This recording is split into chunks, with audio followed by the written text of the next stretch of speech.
Hey RT students, we're back. We are now looking at volume PFT testing with obstructive lung disease. So if remember this week, we've already determined how to diagnose an obstructive disease process. We've determined how to see if it's reversible. So today we will talk about lung volume testing. Lung volume testing is still done with obstructive disorders because think about this.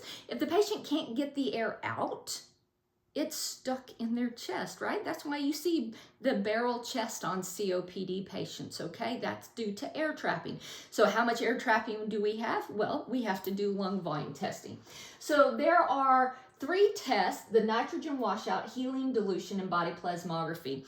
Anything that talks about volume testing is actually going to calculate or measure directly the FRC, the functional residual capacity. Once you have the FRC, you can do some math and figure out the residual volume, that amount that never comes out no matter how hard you blow, and the total lung capacity, the maximum amount that your lungs can hold, all right?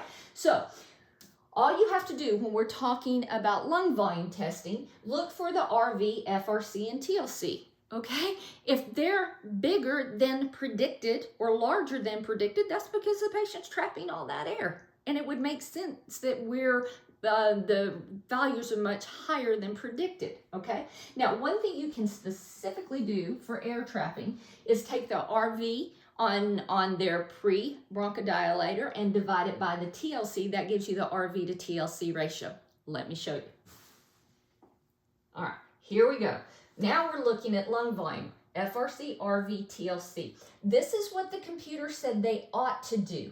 This is what they actually did, right? They can't get that air out. It's stuck in their chest. So look at that residual volume, that amount that you can't blow out no matter what. See how it's higher than predicted?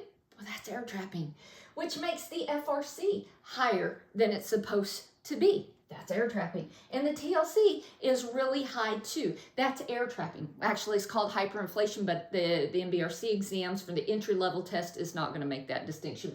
But we can agree they got a lot of trapped gas in their chest, okay? Well, that makes sense, right? So obstructive disorders, they have decreased expiratory flow and increased volumes, all right? And this is just a little bonus. We're going to talk about DLCO now.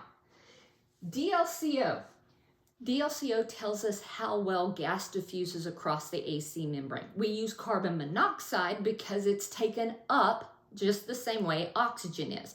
So normal DLCO should be about 25 milliliters per minute per millimeters of mercury. I never remember that unit of measurement until I'm looking at it, but that's the correct units of measurement. Basically, anytime you have decreased values in obstructive disease, what do I mean by that? Anything less than 25. That's because there's going to be loss of alveolar surface area.